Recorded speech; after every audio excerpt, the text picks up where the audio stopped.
Good evening, ladies and gentlemen. It's Wednesday, the 29th of September, in the great year of 2021. It's Good Champ evening, ladies and gentlemen. It's Wednesday, the 29th of September, in the sorry about that. I just hadn't muted my YouTube so I could hear myself back. Yeah, it's Champman Super League, and we're here for round 14. Doesn't time fly? We're into the second half of the season already. And delighted that I'm joined tonight by none other than former Rocket Sloths boss and obviously former legendary chairman of the Super League who saved it from the abyss and made it into what it is today, Mr. Martin Peterson. How you doing, mate? Evening, Ryan. Happy to be here. Obviously, thanks for the kind intro. Yeah, it's been an interesting season so far. Dragons, who did really well last season, are lurking down the bottom. They got a win last time out, though. Same old story for Dudley Hill. Hools having a little bit of a nightmare, but he's taken a break from the two up top tonight to do something which has worked in a network save. Any of the teams in the league caught your eye? Anything that you can? I know we just spoken briefly, and you've been doing you've been catching up with the shows when you can. Anything caught your eye? Is there anything special? I mean, there's been a lot of surprises and a lot of managerial changes. Obviously, it was interesting to see how the sides got on after the sort of abrupt end I had to the season, where I kind of like sort of handed over the trophy and ran off into the sunset. Perhaps a little bit surprised to see Dragons form dipping as much as it was.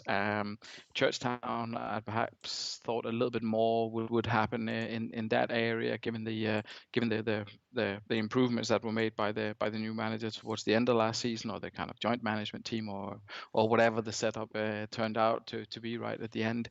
That it's difficult, because it's difficult for me to follow all of the transfers as well. But I had perhaps thought that some of the sides would have improved slightly. But the Super League is as competitive as ever, and it's difficult to make the step up.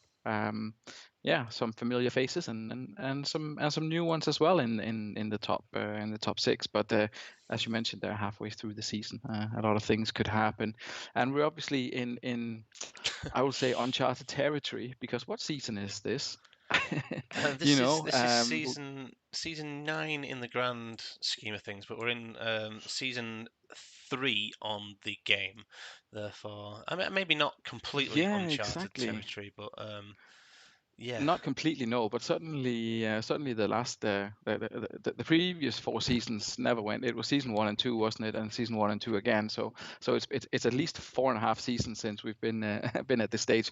So interesting to see how some of the and especially maybe we'll probably talk about this a little bit later as well. But Bostock Stanley, I think, was one of the teams where it was really quite obvious that they had a lot of young players, especially season 1. I don't know how many of them are still there, but that was one of the observations that I had made, that there was a few things that could change for them over sort of like season 2 into season 3. Yeah, I don't know, they've made a few transfers. He's been giving Ashley Lythe and John Welsh a bit of game time with the kind of the young players. I'm not too sure who else is down that, and Carlos Jacques as well. I know he's another favourite of Scott's, who's been playing maybe not the best rating so far this season, but I know Scott likes him a lot. David That's a decent Collins, chance he'll come good. Yeah, I indeed, think it was indeed. Brozek was there as well earlier on, wasn't he? But he's probably been transferred out. Yeah, But anyway. he's been at the troubled Hools Vikings.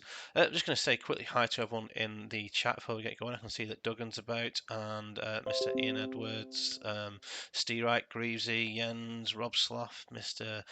Dan, Champ Mega Horse, Evening Alf, Scott Sadler, Mike Savage, Mr. Jamie Hopkins, Champman Swan. Evening to everyone, and I mean Ian and Rob Slough mentioning how nice it is to hear your dulcet tones, and Scott says like a voice like warm milk. I don't know if you've got the comments on. Yeah, I can see that. Yeah, very very kind gentleman, very kind. Well, I know Fifey generally does, but I'm not really one for a set running order. I'm going to wait until I kind of see something from Hodgie in the chat before I moved on to the Swindon game. Sorry, the Devils game, for the pure reason that I think he may have thought he submitted a team, but not actually hit submit. Because I've not received anything from him, and I know it's very unlikely. And he put in the group that he had submitted a team, so I'm assuming it's just a click error, but we'll see. So I'll kind of leave that one down the line Yeah. until I hear from Hodgie. Fingers crossed. Um, Well, we'll see. Hopefully he'll be here. I do recall back in the good old Aster Celtic days where he had his Skype account on on his wife's mobile, and I think we ended up trying to call when it was the show. I think she was in Asda, Tesco, or somewhere like that, and she was getting Super League calls incoming on her phone. But anyway, is there anywhere that and you'd like to look at first? Would you like to go to your lovely Dragons early doors that we've got Jamie with us, or shall we? Yeah, shall we go north of the border? Shall we see Fulchester? I'm just trying to think of who's definitely here. We've got Rob Sloth in the chat, and we've got Scott. Shall we go to Bostock first? It's kind of a big clash, 3v4, first on match of the day, maybe. yeah, was he not? Was he on last Scott in that the what? Who did he play? The Gazelles. Was he on last week? So maybe he Yeah, can he be was on on first. I comms. mean, Yeah. yeah. I mean, I'm happy with any suggestion. If we've got the managers in the chat, then obviously we can kick it off. Let's do that, and let's head to Bostock first. It should be a bit of a. Hopefully, it's a bit of an entertaining game. I'm already on Bostock. We've got injuries this week to David Collins and suspension to Asani and Di. Vicente is injured, but he is subject also to a loan move as well. I think he'll be joining another Oh, Super League club. I think we'll keep that under wraps until it actually goes through. Don't know why I'm clicking on this. So this is what we've gone tonight. He's another manager that's testing the water with three up top. Bostock versus the two-man band. What do you make of this lineup? Does it excite you? I mean, it's definitely got some good players in there. I can see that he's obviously sticking with Ariel Ortega. I think he ended up at that right fullback and out of necessity, really, at some point last season. But he's been doing all right. He's not getting the numbers in terms of goal and his assist, but he's still putting in a decent display. Ashley Lythe was obviously a bit of a find for him. He picked him out from the reserves at some point, and his average has been pretty spectacular. Was it last season? Did he? Yeah. Yeah, towards the end of the last season, he came up and played some good games. So he's got a solid back line there. A great start to the season overall for Bostock. Even though I think Gazelles had his number last week, I don't think they it wasn't like an undeserved victory or anything for the Gazelles in that one. I think Bostock's. I mean, they're still going to be thereabouts. Definitely for me, they're having a better season than I perhaps expected, but they are looking strong. They are indeed. Just when we've not got a ghost game, it's just gone to that. Yeah, so that's the Bostock team. They're What was that? performing.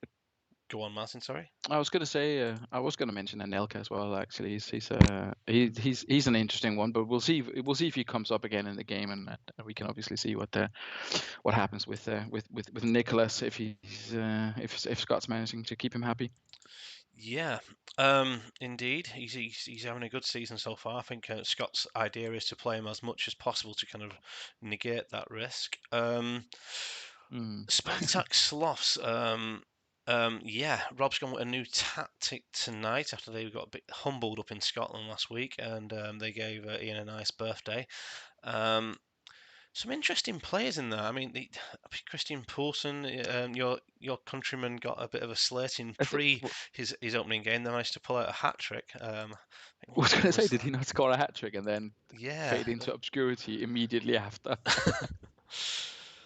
um, Yeah, I yeah. mean, quite an impressive career. I think he's one of those that kind of you kind of forget, and I think everyone remembers that Nicklas Bentner had obviously was at Arsenal, and then he was actually at Juventus at some point as well. Not that many people remember Christian Poulsen's Real Madrid career, but but he was it Real Madrid he was at, I think so.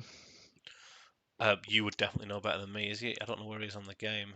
He's just at Copenhagen and I Holbæk. think he's Have I bastardized it yeah. how I pronounce that? Um, yeah, so it's kind of a brave run from Rob here, going one at the back versus three up front, which Was it Juventus as well? Sorry, I was miles away. No, I think it was Juventus as well. I don't think he was at Real Madrid. I think it was Juventus as well. But either way, but yeah, it's an interesting formation from Rob, as you mentioned there. Say Roberto, how's his season been? Clearly not as good as last season, but still decent-ish, I guess. yeah, 7.92 rating, 5 assists in 13. It's not 17 in 25 territory, but I mean, it's hardly bad. He's probably been the player of the save so far, Zé Roberto, and yeah, I think a few people called out that sometimes they're just not the attacking outfit that they are when he's not in the team. Yeah, Mm. he's such a key player for them. And another one I wanted to call out and your thoughts on is at what point do you stop playing a player? Because Marcel Desailly, 13 games, 7.77 at the grand old age of 35. He's Yeah, I think you're just gonna have to look at the performances that he keeps putting in, and especially his I would say his acceleration and pace. I will say when they drop below 10, as we see maybe with someone like Maldini, then it can be a bit of a liability to play them, I think. But at the moment, he's obviously doing very very well for Sloths. I mean, 777 average is is pretty decent. Bit of a Jekyll and Hyde season for Sloths. So I think like Fulchester, I think it's like what seven wins and 5 defeats or something like that. And yeah. sort of a fairly even in terms of goal difference. So yeah, it's been. I mean, as I maybe mentioned previously, in previous seasons with the Sloths team, and as I think it's the case for this year as well. I think they'll get enough victories to stay in the top six. It might still be a little bit up and down for Sloths, but I think they'll do enough to squeeze into the top six based on the first half of the season. Might struggle tonight though. Bostock will be looking to take revenge for that poor performance last time, I think. Indeed, indeed. Mike Savage, evening, mate. One person not mentioned too. There's a couple of clubs that Christian Poulsen plays for: Liverpool, Schalke, Juve, and Ajax near the end. Sevilla's another one that Dan's pulled out there. We'll see if we got any predictions in the chat. Any predictions from yourself, mate? As I let the dog out the door. Bostock is gonna sneak this one. I think Sloths will eventually get back to winning ways, but I don't think it will be don't think it'll be tonight, to be completely honest. So a narrow, I'll say a 2-1 probably for Bostock. It seems strange to be handing out the predictions. These ones normally trying to stay impartial, but I think Bostock will probably squeeze this one. Did you keep Alphon as your gag writer, Dan? Yeah, I think he made an Evian joke because he's what a good player. Yeah. I kind of ignored that. Yeah.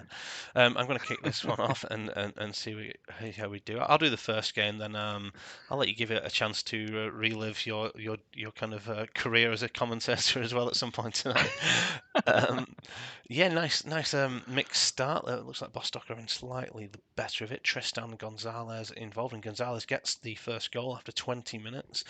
And Nelka and Bowyer, they've got some really good players in there. And Bowyer Boy makes has had a very good season so far, hasn't he? he has, yeah, and he's kind of built on that again tonight. 22 minutes, it's 2-0. Just flew now towards the end of the half. It's got to be relatively comfortable. I saw Vieri and Matty Holland had an effort there towards the end. Rui Costa, Mantaras, can Sloths get one back before half time? D'Alessandro puts one wide. I think Anelka put one wide. Oh well, I'm Oh, yeah. I glad mean, they definitely came back into it, didn't they? they did indeed. I'm glad we've had it. We've had a couple of goals and quite an open first half, probably as we expected. Yeah, 8 versus 9, 5 versus 4 when it comes to shots.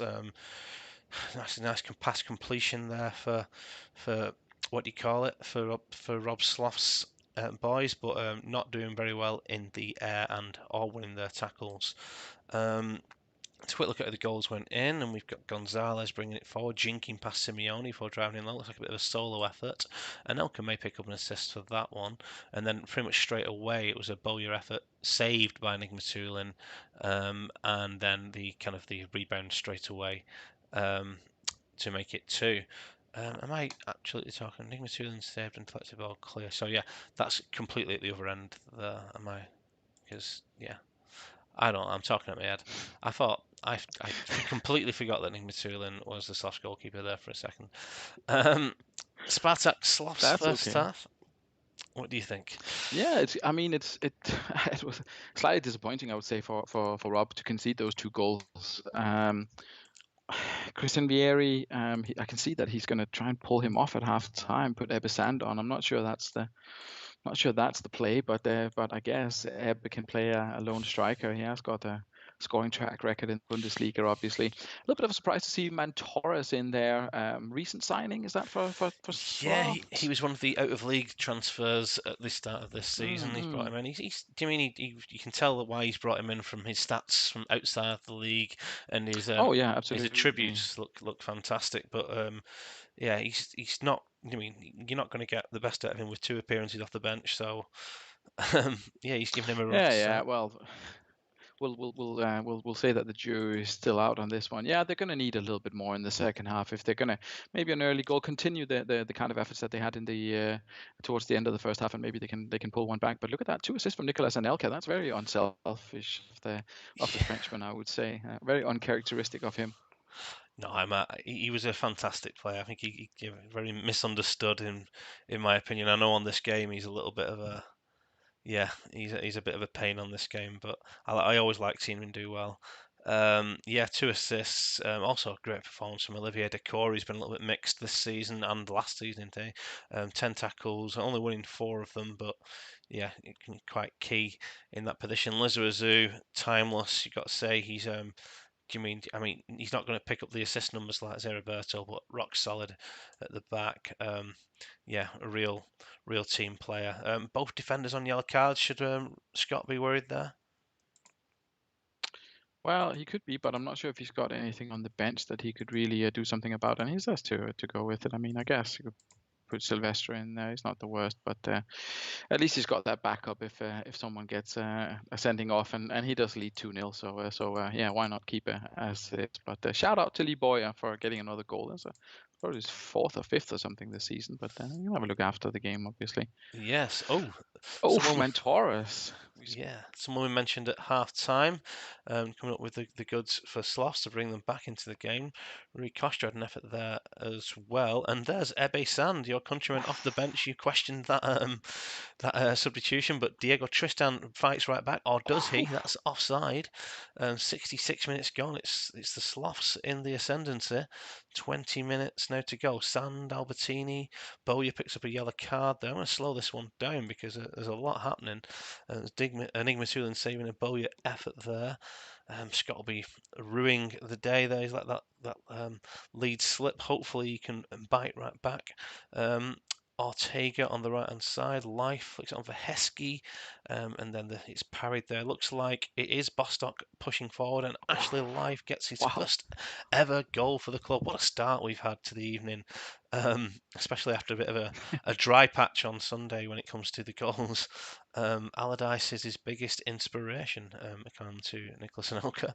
Don't know why I'm going back to the chat. Maybe Sand having an effort there. 5 minutes, 3 minutes, so into injury time, and the final whistle goes. And what a match, really! That was absolutely that was a great watch. Congratulations to Bostock, commiserations to Spartak, who came right back into that in the second half, got it level, but then just couldn't hold on as Bostock pushed forward again. Let's have a quick look at those goals. So it is a Sand feeding the ball to Mantras. So Sand provider turned scorer.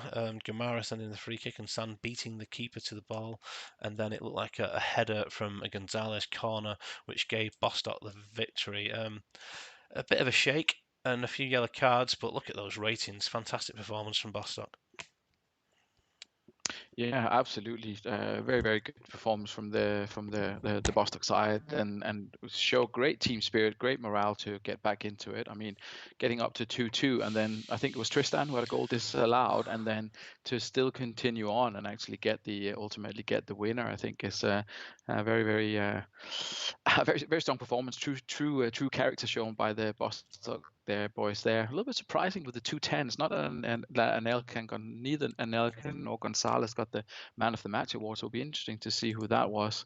Ebe Sand coming off the bench, half a game, and that's all he needs for an assist and a goal. I mean, it is a remarkable to get a 10 and to perform that well. I said at halftime that wasn't the solution to take Christian Vieri off and put Ebe on. It obviously worked out, but just not quite enough. Matthew Holland there, perhaps letting the side down a little bit. It was interesting to see it's the wing, say Roberto, and letting only having a 6. That's unusual for him, losing all his headers as well.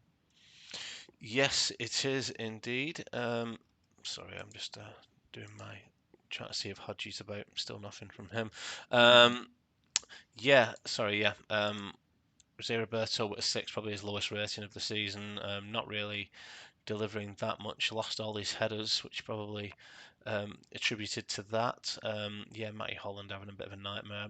Probably better in the middle rather than as a wing back. But there we are. Good game. What a start to the evening. Let's hope that energy. Yeah, 50% of the 50% of the goals that we had, was it 10 goals we had in last round, and we've already had 5 tonight, so we're halfway there already.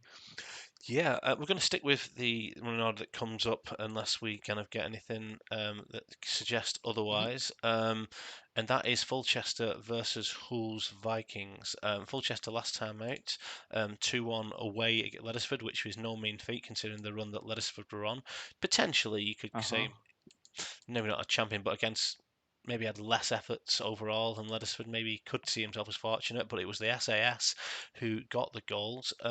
He's gone with the same lineup tonight. Obviously, happy with how they've done. The only change is Adil Ramsey coming onto the bench. This is it's good to see so many managers throwing caution to the wind a little bit with 3 up top, isn't it? Yeah, I mean, and you couldn't really couldn't do anything else after the midweek games that we had. Oh, sorry, the weekend games that we had. Good to see that Fulchester's trying something a little bit different. I mean, I know that they've been in the past, they've always been very defensively well organized, especially at home, but they have let in quite a few goals this season. So I think, as mentioned there, they've got the same kind of record as the Sloths with 7 wins and 5 defeats. But I mean, if it still sees them in the top 6, then I guess the manager's going to be relatively happy with that. Chris Sutton still getting still getting a game somehow. I'm not entirely sure, but well, he's obviously got the winner last scoring week, the occasional goal. So yeah, exactly. So I guess he just keeps him in there. But yeah, strong Fulchester side. I'm not sure they've really got what it takes to go all the way. But they're doing a solid job, and they'll definitely be thereabouts come the end of the season in the in sort of the 3rd, 4th, 5th, maybe 6th spot there and thereabouts, I think. He always manages to scrape his way in, doesn't he? One manager who'll need a big turnaround in fortune and form to get into the top 6 is Jens of Hools Vikings, currently bottom. After 13 games, you'd say that 20 points is what you'd need. They're 10 off that at the moment, bottom on goal difference after only scoring 10 goals, with the frightening strike force of Brozek, Van Nistelrooy, and Crespo. I think this is probably one of the first times he's decided to drop Ruud van Nistelrooy, and he's going with a formation which has worked on a network save, I believe, in midweek, and apparently it's something which Hodgie used to do, and he told me to change his tactic name to Who's copying Hodgie or something like that.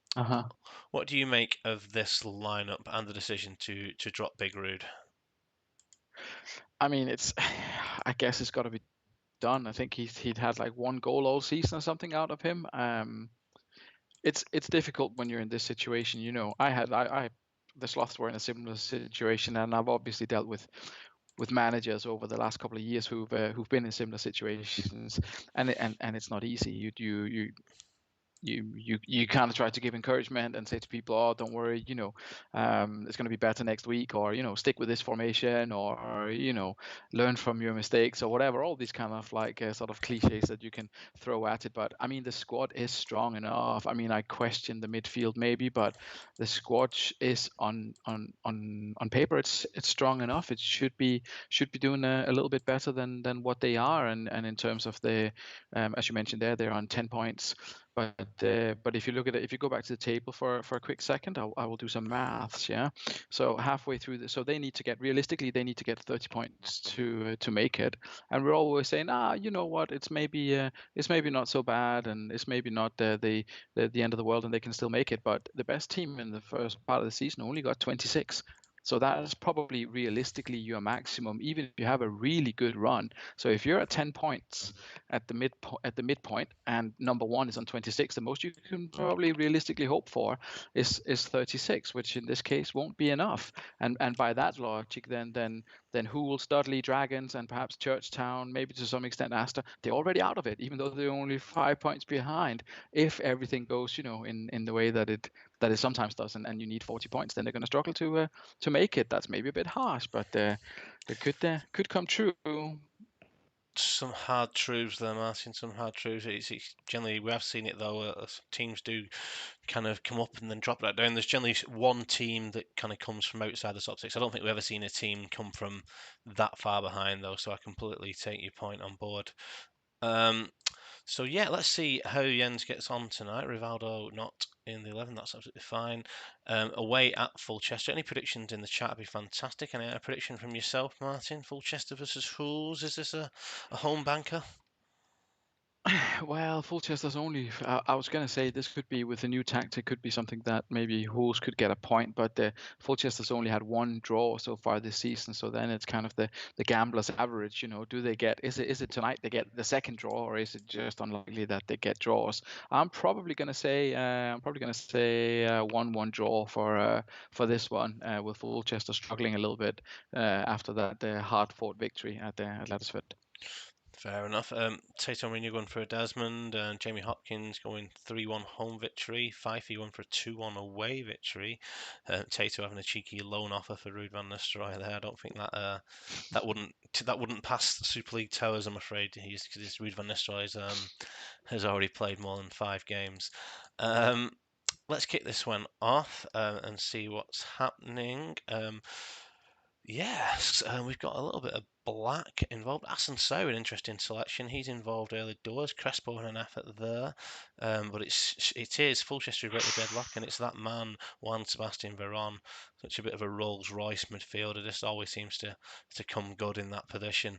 I'm still in a lot of black though, so an effort go wide there. Comandini effort, goal kick. Crespo coming forward and an equaliser, and Gerard of Barcelona, a player who I think is absolutely terrible, gets the equaliser, and we get towards half time. Yeah, and we get to half time. I'm just, before I click on this, I think that Hools had the better of that. Maybe not in shots on target, but they definitely, it felt like they did from the text. I felt like they were the team more likely. Quick look at the goals. I'm glad we've had some first half goals again. It's Giggs and Veron. Martin may have dropped off there. I can hear the beeping of death coming from Skype. And then the ball fell to Gerard after a Crespo free kick, and Gerard got the equaliser. Look at Hools first. Martin, are you there, mate? Maybe he's not. Martin, hello, are you there? Yeah. I don't know if you realised, but you definitely dropped off there for about 10-15 seconds. It was doing the beeping. Okay. All right. No, I'm. You're back now and you're sounding fantastic. What do you think of Hools' first half performance? It's a shame for them. I mean, I think they played relatively well. I was surprised to see that they weren't that they hadn't had the bulk of the chances. Nice to see Gerard getting in amongst the goals. I think he was an unused substitute for many a season under Mr. Mack, actually, in the Palmerton Icos side. I think he was Yep. You just want to see a little bit more from the from the players. You just want them to score goals. You want them to have a bit more. I mean, kind of feel a little bit sorry for Jens and the boys there, but it's difficult. It's difficult when you start getting unhappy faces in the dressing room. To keep that team spirit up. Kellstrom could come good. Who knows? He could. He ruined the entire dressing room. Macasay, not too sure who he's. Oh, this is Gerard, I think, when he was at Parma for Gerard, Nicola. maybe. Yeah. Macas, let us know if you want any substitutions. Jens going as is. Bit of slightly better ratings on the Fulchester side, especially when it comes to the like 4-8s, 5-8s in there. But they are not ahead at the moment. Goal from Veron, but not getting much from his strikers, Martin. No, I mean, I've never been overly sort of enamored with Alan Shearer, Michael Owen, and to some extent Comandini as well as strikers. I'm not saying Sutton is necessarily better, but I presume, yeah, he is coming on. He could get the winner like he did last week. He's going to need his strikers to do a little bit better. I guess it's a little bit like the three strikers can be a little bit like the three defenders. If you play three at the back, then at least one of them and often two of them play rubbish. Maybe it's the same with the strikers. I'm not entirely sure, but we'll see what happens in the second half. It's definitely something which is becoming more popular of recent in the Super League. Saw Gerard involved early doors, Buffon at the save, Balde Nedved going forward, 48 minutes gone. Brozek coming forward, he struck it with fury. Owen and Sutton's names being mentioned a couple of times. Quite a lot of text here for the first 5 minutes of the half. Then we just had 20 minutes absolutely fly by. Looks like Giggs coming forward. Asen So from a Roma substitute. Last 5 minutes, I'm just going to slow it down. Looks like we've not had any clear-cut chances, but there's Gerard going past Beck and then having a pot shot. We've got 4 minutes of injury time. Crespo having an effort there. Brozek on the volley. Can Hools get this winner? I'm getting the beeping. I don't know if anyone else can hear that, so I'm assuming Martin may have dropped off again for a second. Hopefully that. Oh, I thought Beckham was going to get one there in the 94th minute. Giggs picked up an injury and he'll have to go off. Adil Ramsey will come on for him. I don't think there's much point in waiting after 95 minutes. I can't think there'd been any other kind of substitution there. But the whistle had already gone. Dida, and that's the final whistle there. Yeah, again, for the majority Wow. of that half, I thought Hills were on top, and then it looked like Fulchester almost nicked it at the end. What do we think of that game? I think Jens will be the happier of the two managers.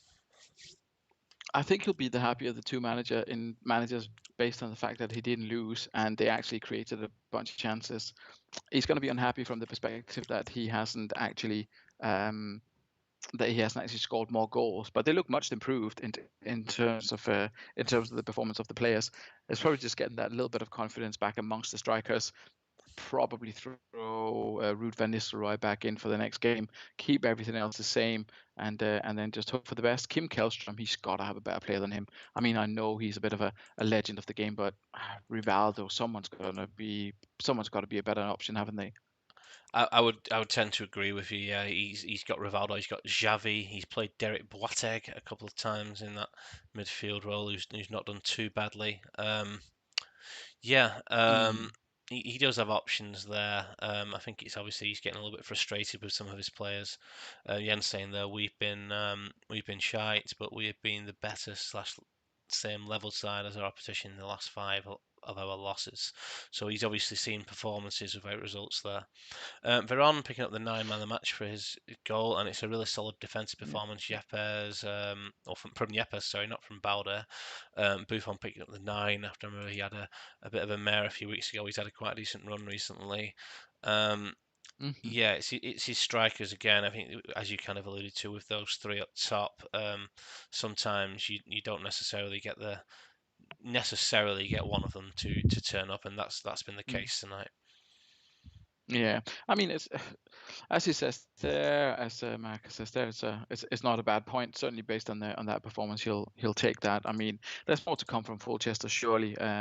If he gets a striking formation that's actually working, but he has been struggling over the last couple of seasons. Remember, with Saviola, he was struggling to find a good role for him, and he's been chopping and changing a little bit. I think he had some injuries as well. Comedini was out for a while, so but I'm sure Fulchester will come good. But I'm happy that I was spot on with my prediction anyway. I mean, if you do, we kind of discuss it really. If you use shots on target as a barometer of how a game's gone, then Fulchester have been second best in the last 2 games, and they've come out with 4 points. Yeah, Which it's so not a bad thing. um, It's their XG, Ryan. It's their XG, Ryan. XG. What's that? Sorry, is that goal percentage thing? Oh, I don't know. I don't know what you're referring to. It's in the new Football Manager game apparently. But yeah, less said about that, the better probably. So Dragons got the victory against Hools last time out. Man of the match performance from Kiotis, maybe slightly against run of play. Not surprisingly, Jamie has stuck with it. I'm really glad to say that Jamie's joined us in the chat. Evening, mate. And yeah, he's kind of stuck with the lineup. Davids has come in for someone. Somebody definitely came in for someone. I can't remember who was there. Maybe Stankovic was playing, and Archie Back has been removed from the lineup, and Brett Emerton comes in. So it's the kind of 1-4, absolutely packed midfield. The 1-4-2. They've been getting goals all season, but not necessarily keeping clean sheets. One at the back maybe isn't going to be the best remedy for that, but it's nice to see something Well, different, isn't it? yeah, I mean sometimes you gotta go throw caution to the wind, and whether you have to or not is a discussion you can have all night long. But sometimes you're gonna say it's enough now. So we'll just go for it. And if it works, it works. And if it doesn't, then it doesn't. Palmer was kind of famous for it with his one at the rear that he occasionally threw in the mixer, and it worked out all right for him with the Panathinaikos side. And obviously, if Dragons can get something out of this as well, then it's going to be a good evening for them. I mean, Lucio at the back, he's a strong player. He's got Said and Davids in front of him. That there is enough cover there. And Churchtown are not the most prolific goal scorers in the league. I think they've got 10 goals in 13 games. So maybe it'll be enough. Yeah.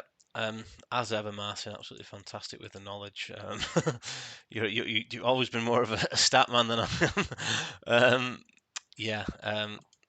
It's. I mean, he's definitely got the players there to turn this round, and I wish them luck. Maybe that will continue tonight as they take on Churchtown, who've been indifferent of late. Just one win in the last 7, I believe, and that was 3 games ago against the Haggis. Mm. Yeah, as you kind of suggested, they're a team that should need to start picking up points. They'd need to pick up 26 in the second half of the season to realistically have a run at the playoffs. Obviously, Dimble quite. I do feel he did quite a bit of decent business, but maybe the squad isn't entirely there yet. And Christian, Tim, Mm. Deiser, Del Piero, Hedman, Riquelme, Carlos, and Petra. I think he did good business in the summer actually. This is what we've gone Yeah. with I mean, tonight. my pre Sorry, Martin, go on. Sorry, my pre-match observation was that Churchtown, to some extent, from what I've seen so far this season, which is probably only about, I'd say, 9 out of the 13 games that I've managed to watch sort of in full, they still suffer a little bit from having let's say, a poor-ish squad. He's had to do a lot of tinkering and shopping. He's still got Hook and Mild in there unnecessarily so, I think. But he's obviously done a job in that for Aster in the past and has proven in the Super League. But it's well, I mean, you can't keep making excuses. But Roque Santa Cruz, is he the man? Well, maybe this season or maybe next he'll start being a goal machine. But it's I'm on the goals, says Tato. We'll see if goals are coming tonight. Indeed, indeed. Let's see and let's hope. Evening, Dickon. Martin, I've missed the cursed cruises. That's what Dickon says in the chat. I believe you'll know more about that than I will. See if anyone else seen Mike Savage before as well. Evening, mate. Um, I'll let you if you want to go back on to CM Canada. But then if not, let's kick off and let's have some predictions at least.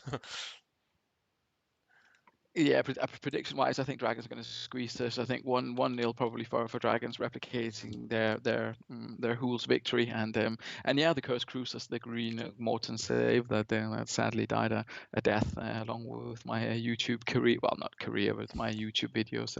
Unfortunately, recording schedule is not something that really was something that I could support in the long term. But yeah, I'm glad that Mr. Sanford and others enjoyed that.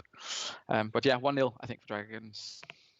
1-0 Dragons. A lot of teams going for the away though, and looking at Sean Edwards and Mega Horse and David Schwazer are going for the Churchtown victory. Alf going for a 1-1. Obviously, Alf usually Mystic Alf, should I say, when it comes to predictions. I shall kick this one off. Do you want to have a go at this one, mate? I can have a bash. I can have a bash at the commentary. Yeah, absolutely. See how Dragons get on as we kick off. Yeah. Well, it was Roque Santa Cruz. I did mention that he wasn't good enough, so obviously he's gonna come up after my sand prediction earlier on this evening. 20 minutes gone already, and it's been a bit of a struggle for Dragons to find a way through. Coming forward now with Patrick Kluivert, here's Emerton, new man Tim was in there as well, but it's Tom Madeira who gets the equaliser for the Dragons. We're on half time now. Sorry, on half an hour now with Churchtown looking as if they're going back in the ascendancy, but failing to convert any of the chances. Just coming up to halftime now, and now it's back in Dragons' favour. And there is Emerton with an unlikely goal scorer to put Dragons ahead. Yeah, more goals in this than I expected. But if you look at the chances and the shots on goal from each side, they have had a few.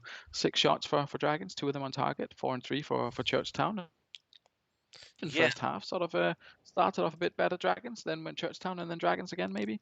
Yeah, I think after 2.5 games, we've kind of eclipsed the amount of goals that Fifey had on Sunday. So sorry about that, Fifey. Poor us, sorry, Fifey. It's a nightmare when that happens. It kind of an even game, really, wasn't it? 4 versus 3 on target. It looks like the tackles and headers being won by Dragons and just kind of grinding the way through. An early goal, Håkan Mild and Santa Cruz, the 2 players that you mentioned pre-game, as not being up to it, combining for the Churchtown goal. But they did come good, Dragons, as the game went on. Let's have a quick look. It's Tom Madeira beating Hedman to the ball from a Zeri cross. I do like Luciano Zeri. And then Baumer long range efforts only parried by Hedman, who's been a massive improvement, I think, in the Churchtown goal, but obviously spilling that one, and Brett Emerson, the scorer, with his first goal for Dragons. Solid first half for the Dragons then, Martin. Jamie will be happy with that, won't he? Yeah, and as I mentioned there, you can see how important it is to have Edgar Davids and Ibrahim Said in front of Lucio, protecting him there with good tackling and numbers for both of them. 5 tackles each, 4 successful for one of them, and 5 for Said, who did also pick up a yellow. Not sure how he managed that if he won all his 5 tackles, but either way, maybe on the failed header. Patrick Kluivert, perhaps a little bit of a disappointment, but apart from that, solid first half from the Dragons. I'm not sure Jamie will want to make any changes to that. Yeah, if he is going to take him off, he could potentially. He's not going to take Lucio off, is he? I think he's his best defender. Yeah, he's going as is there. I'm just trying to think. He could potentially put Figo or Kesman on, but Kluivert's definitely got the ability to bring that back in the second half. Magnus Hedman maybe throwing one of his first wobblers in. He's been good form recently for Churchtown, but not the best tonight. 2 of the 4 shots against him on target, and he obviously had that spillage to give Churchtown their second goal. Santa Cruz relatively solid, and Riquelme, although only picking up a 6, has been definitely quite involved. Del Piero, who got criticised in the press, but defended by Dimble, and which the club were very happy with in the save. It's an interesting one. 6s and 7s across the board. He'll need something a little bit extra if he's going to turn this one round in the second half. And Dibble, as expected, is going as is. I shall hand back over the reins and restart this match. Yeah, well, we'll see what happens in the second half. This Dragons obviously looking very strong from the kickoff, and Cole making it 3-1. The prediction of a few goals definitely not holding up here. Is looking very dangerous when the Dragons come forward. Oh, and right? And then the whole thing just petered out. I'm not sure what happened in the last 20 minutes. Nothing really. Yeah, from 63 until 86. Yeah, Not sure where they got the added time from, but either way, I guess that's it. I guess that was a very, very quick fire ending. Churchtown not really offering much after the second minute. Um, yeah, Dragons getting an extra effort and obviously the goal in the second half, but that was the, as Ian Edwards says there, the world's fastest half. And Duggan with the old hashtag Hopkins in. And Fifey saying that Jamie's got the Dragons on the march. Be interesting to see how they go away from home if they stick with the one at the back. It was a Clive laying the ball off, so you may get the assist there for Joe Cole, who picked up man of the match. Yeah, our Dragons on the march. 2 wins on the bounce now, Martin. I mean, it's it's certainly looking better for them than what it has been. I think take a lot of confidence from the strong defensive display. Hopefully for him, Ibrahim Said will not be suspended. I think Bauma is a very good player. Mark Kerr, obviously, if he can put in a performance, which I doubt, but he could come good. Joe Cole, who I questioned repeatedly, always seems to be to be doing a half decent job, especially as the seasons go on as well. And he's obviously got goals in Tomadera and Patrick Kluivert, so there's no reason why the Dragons couldn't go on a bit of a march or a bit of a climb up the table anyway. No reason whatsoever. As you kind of alluded to, it to be a long way back though from where they are. Yeah, indifferent again from Churchtown. Riquelme again being very poor. Morale down in the very low. 6 last time out, 5 this time out. Santa Cruz and Hokan Mild, the two lights in a very dark room at the moment at Churchtown. I feel like they're not too far away, but they 100% need something else going forward just to kind of to get a stranglehold. I think the kind of the back line is rock solid really. Zanetti, Carlos, Okaronko, Viali. I like it. But yeah, it's the midfield and forward line just aren't enough. Yeah, I'm sure Dimble will begin looking forward to what do you call it, to sorting this out. Another transfer window. Another transfer window. I know a few people are praying for a redraft, but anyway, not on my watch. No, I think there's stuff that can be done. I think there's stuff that can be done with that squad, and I don't think that that the key is you like with Hools, yeah, you changing players, you try new players. Maybe instead of doing that, I'm not saying it'll work, but you can try with individual instructions as well in your tactic file. Try setting a player that instead of going with like the meta with everyone with forward runs and no one with run whatever it is, either tinker with it or try to to streamline it. There are many things that can be done with the individual play instructions before you start putting like people like Derek Boateng and stuff like that in your starting 11. But it's maybe just my opinion. Yep. Just to give everyone in the YouTube a little bit of a kind of an idea. Basically, I mean, Hodgie is generally the first person to submit his team every single week. So I wouldn't not usually kind of let people submit a team live, but I know. I mean, he's definitely got some brownie points in the bag when it comes to this. So yeah, I knew that it would just be a little bit of an error on his part rather than not doing a team. And you can see that as soon as he's seen the message, he submitted a team within 3 seconds.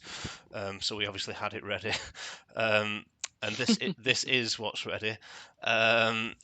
What do you call it? And Penza, I think, was missing due to injury and comes back in. He's having a bit of a mixed season. They got a point last time out. Nicola Ventola maybe a little bit harsh to be dropped to the bench. She's got 2 and 2, 8.33 average, but moved out of the first team. It's last season's champions, and it's a side littered with quality, isn't it, Martin? Yeah, I mean, to be completely honest, first of all, Hodgie normally submits even before the end of the show. So as soon as he's written up the outcome in his notebook, he's usually and colored in the goal scorer and the substitutes or whatever it is. Then he's usually straight on with the teams. So I was surprised that there was any delay in that. Secondly, now that I've complimented him, I perhaps expected a little bit more from Devils. A bit of a start season for them. I mean, on the positive side, they've only lost 3. They're not conceding a bunch. And Penza is kind of the key man for them. I mean, you're looking at the side; they've got so much quality, but without him scoring regularly, is he the top scorer in the league? Or is it Sigalko? Who's the top scorer in the league at the moment? It is Maxim and Christian and Vietnam Hands are just one behind. Yeah, they're just one ahead. I guess maybe he just needs another 1 or 2 goals from Pence. Ferguson needs to play solidly, but there's not a weak player in that squad. There's not a single weak player in that squad. You could argue that Pablo Aimar is the first one that you would swap. Well, Hodgie And he's got a likes 7.42 average, so 6 assists as well, and I mean, I think he's one of these that some people really like him. I'm one of those. Obviously, Hodgie's one of those. He made the decision to let Montella go to bring him in. So he obviously yeah, I mean, definitely absolutely. holds some. Go on, sorry. I think he's a good player as well, and he had a brilliant season at Boston. But I was just say if I was to swap one of those guys, if that was my starting 11, and I was thinking, who should I try and find someone who could do slightly better than Aimar is the only one where I would say, well, he's a very good player, but I could maybe get someone that's slightly better. But we'll see what happens with Devils tonight. Yeah. Yeah. Hodgie's saying that he only lost 3, and they were 3 of the first 4 games. So he's obviously on one of the form sides in the league. Yeah, absolutely. Gazelle's absolutely fantastic win away at Bostock and great performance, even if it was just 1-0. But I mean, very happy with that performance. Duggan will be. Guilherme seems to be the person who's come in and started putting the ball in the net after he's been kind of looking for a goal scorer. Raul only 1 in 13. Forlan didn't get any in 6 and not got the best average rating either. Yeah, he's kind of stuck with the lineup that he used against Haggis a few weeks ago. Medina and Smertin, are they players that you would kind of select at defensive midfield? No. I don't know. I have no idea. I mean, Smertin has obviously done a spectacular job, but no, I wouldn't necessarily. I'm glad he has, though. I mean, as you and everyone watching knows, I've got I quite like these players that aren't picked as often, that you don't see so often. So I think it's great that he has Smertin and Medina in there. They are not household names, so but Smertin's obviously done a great job. Richie Valens, I'm not so sure. He got sent off at the weekend, by the way. He's a manager now somewhere like Stockport or something, somewhere pointless. But he got sent off at the weekend. I'm sure. Somewhere pointless, fantastic. You mentioned United were around 1-1 with Villarreal, but I'm assuming from the comments that Cristiano Ronaldo scored in the 95th minute. Classic Manchester United adding on time. They never won anything in normal time, did they? Putting the wheels back on the Ole bus, yeah, I know. So, but overall, Gazelles continue to do Gazelles things, even though they're under new management. It's a little bit like meet the new boss, same as the old boss in terms of the results, but they do have the players. They have got a good setup there, and I'm sure that that just as was always the case when Craig was in charge, then there's always the chance that they'll go on a bit of a run and maybe threaten the playoff spots. Yeah, And I like their away kit. he finished 6th and 7th. Craig did in his first 2 seasons. So it'll be interesting to see if you mean they generally there or thereabouts is where Craig got them. Craig got them. And obviously there's a new Craig in charge now. A new Craig. Yeah. Meet the new Craig, first? same as the old Craig. So we'll have predictions in the chat. Yeah, I also like the Gazelles away kit. Richie Wellens, manager of Doncaster, apparently. That's something we've got there. Indeed, somewhere pointless. Yeah. Donny's a bit of a hole as well. I mean, I've been there a couple of times. It's not. I feel like I've been to Doncaster for some reason. What's your prediction in this one, mate? I think that I think the Devils will probably win this one. I think it'll be a 2-1 Devils. 2-1 Devils. A lot of people expecting the home victory, apart from Dan Megahorse, who's gone for the 1-2. Mr. Hopkins going 2-2. Obviously, good friends with Duggan and not wanting to back against them. Rob Sloth joining, evening mate. Looks like you've dozed off, and then Richie Welland's having an early effort there for Gazelles. Oh, Rio Ferdinand, he's been talking a lot of crap this week, hasn't he? Did you see his rant yesterday about shouldn't be allowing Messi to lie down behind the wall?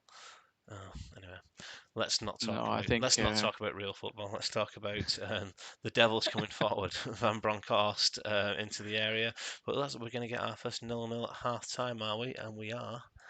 Not yeah. not the most entertaining of first half, just the one shot on target. Devils, you'd say slightly on top, but not much in it. They had their possession, slightly more passes completed, but yeah, not blowing the opposition away. Yeah, No, it's hard, indeed, not at all. it's hard to pick out something to talk about when you have a first half like that, isn't it?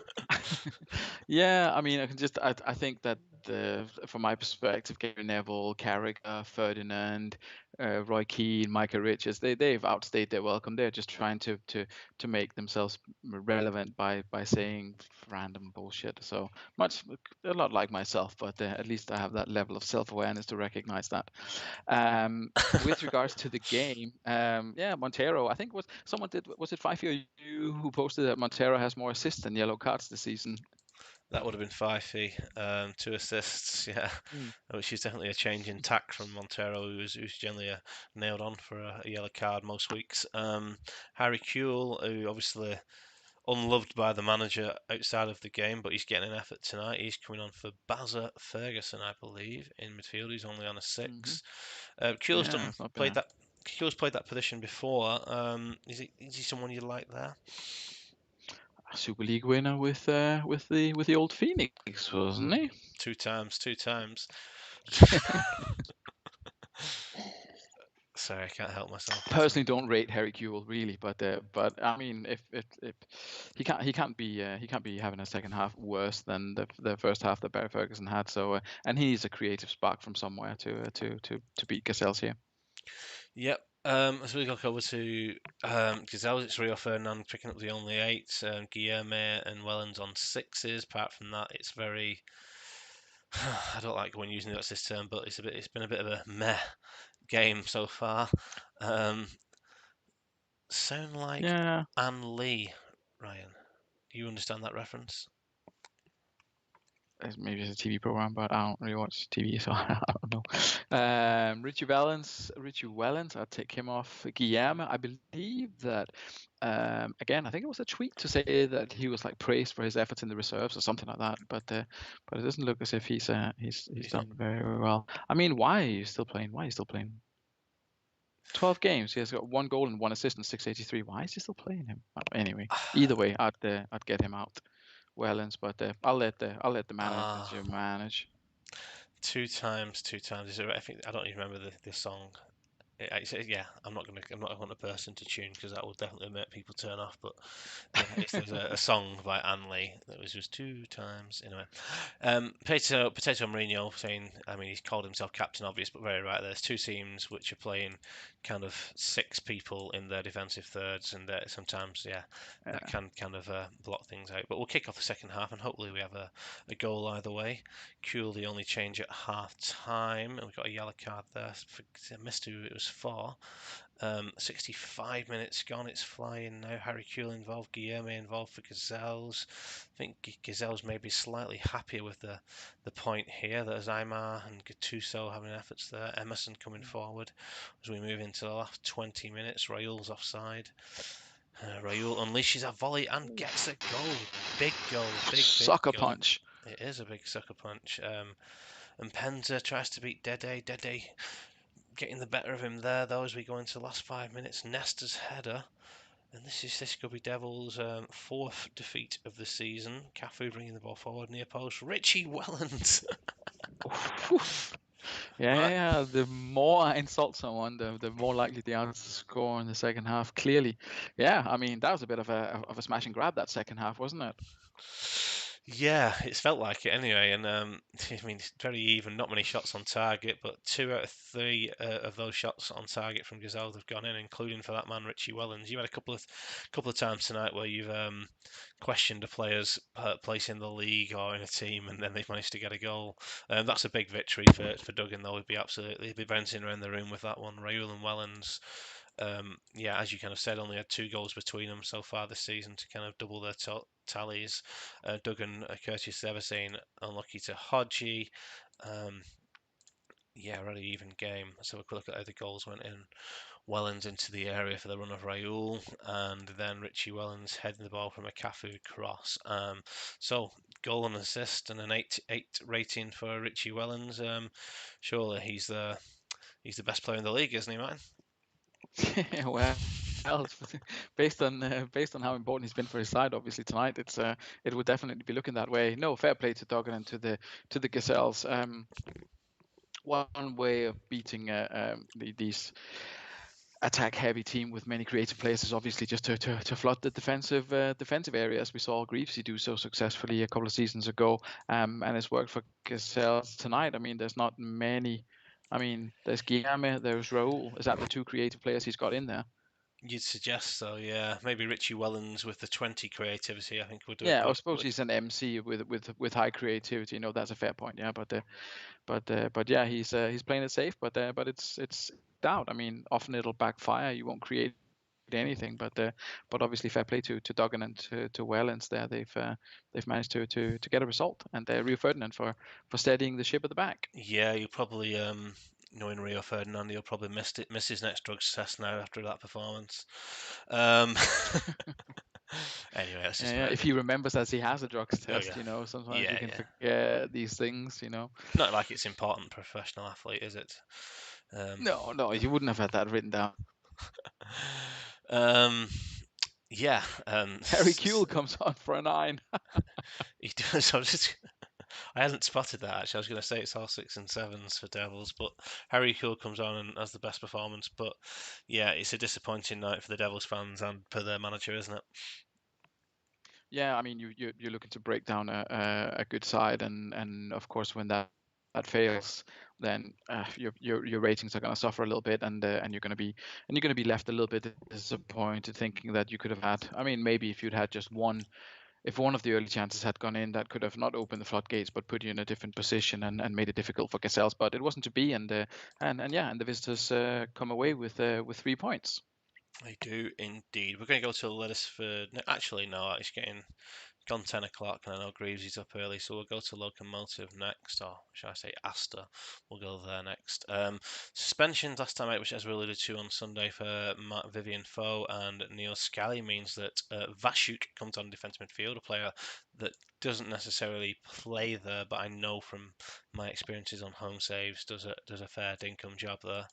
Neil Lennon Hmm. also comes in, not played this season or last season, but his ratings still look relatively strong. Even, I mean, he's only 32 years old. He was off. He's been quoted several times, and I just wanted to get your thoughts on having the toughest job in the league when it comes to basically the players he had when he took over. No disrespect to Alf there. Um, yeah, is this a solid lineup? Is this a Super League contendership in your eyes, or is this getting the best out of what he's got available? I mean, I think so. I think Alf has proven in the past that he can put a really good side together based on other information than what managers would normally pick their sides based on. And there's I think we may have lost audio from Martin there. So I'll continue to talk. Martin, just be aware that when you come back, your mic's been down for a minute. ZZ Roberts, obviously second top goal scorer in the league, getting 7 in his 10 games. A couple of injuries, but he's back now. Wael Rayad, I think, scored last time out. I think I'm right in thinking that it's a 0-0 last time out, but they had a win recently. Yeah, 2-0 at home to Hools, where ZZ did the business. Looks like we've lost Martin completely at the moment, so he's ended that call. I'm sure he'll be back with us in a second, though.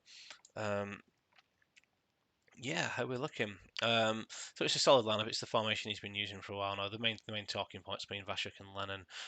Basically, Emre only making his second start of the season. I think a player that could definitely do the business in the Super League if given the opportunity. But let's see what happens. Could you dial me back in? Of course I could, Martin. Right, that should be me back. That should be you back. Share Champ again, sharing the screen. Sorry to everyone in the. Do you mean in the chat? You mean the illusion of this being a smooth operation is definitely gone. Yeah, I'm not entirely sure. Go on, Martin. Sorry. Lost the connection a couple of times. Yep, you're back loud and clear now, though. Alfred's saying Martin's warming up the milk. Interesting. Yeah, Captain Shithouse. 3 draws on the spin, 4 draws in the last 5. Only 1 goal conceded in the last 5, and that was away at Devils.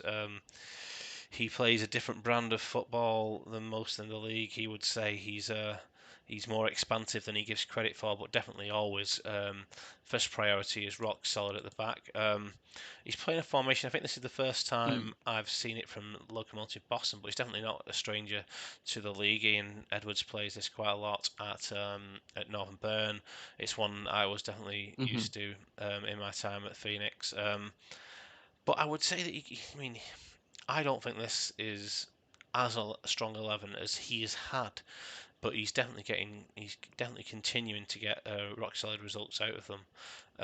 Paul Scholes, another one who's been questioned a few times. Del Vecchio and Cassano, would they be in Roma's starting 11, which Alfred put 6 past in a home save? It's an interesting one. Yeah, I mean, it was one of the things I noted down when I was preparing for the show that I mean, there's a lot of respect I think for Greasy for sticking with the whole shithousery. I like the club identity. I think it's a good play. I think it's well worth going with. Flirting a little bit with danger this season, just in terms of the performances of the team. The changes, as you mentioned there, Ryan, the changes that he's made in terms of personnel should have made the team better, but I'm not sure it has. I'm not sure it has. It looks as if it would have been slight upgrades on some of the players, but hasn't really worked out that well so far, has it? No, Zidane on 6.88 rating. Scholes, kind of 2 definitely world class names in the what do you call it in the real world. Max Tonetto's come in and done a fantastic job. I just clicked on collusion by mistake there, but he's got an 8 or 9 rating so far. A couple of assists.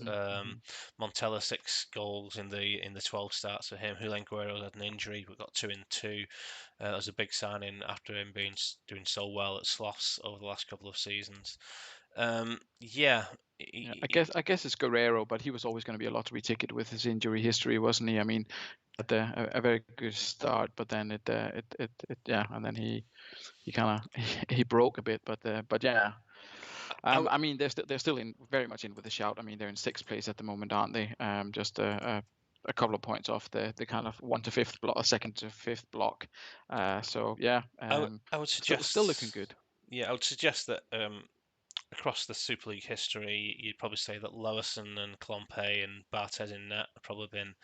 Do you mean that defensive goalkeeper and defensive partnership has probably been the best in the league over the 3 seasons so far, or 2.5 seasons as we're at. Lokomotiv Boston in their away kit, blinking you'll miss it. It's not much different. Alfred saying just one Tornetto, and I think that's where you should stop the Alf. Oh, please leave Dan Megahorse to to the high quality puns. Predictions in the chat, please. And Martin, prediction from you, if that's all right. And I'll let you. I want to say that my fan favorite, my secret superstar, CC Roberts, is he playing even? I missed that because of the internet connection. Right. Well, I'm going to say that CC Roberts going to sneak it for Aster. It's going to be a 1-0 for the home side. Okay, just one Tonetto. He plays for me. No, I said stop. I'm asking everyone, please now. Just stop. Right, as expected, the predictions are low scoring, 1-0 either way from Tatum Mourinho and Ian Edwards. Jamie going 1-1, ambitious with the 2 goals there. Mr. Mega Horse going 0-0, no surprises. Do you want to commentate this one, please, mate? Are you sharing the screen? Because I'm watching on YouTube at the moment, so I don't know if it's delayed. I am sharing the screen. Oh, it doesn't work for me, so... Let me stop sharing the screen and then restart sharing the screen. Stop sharing.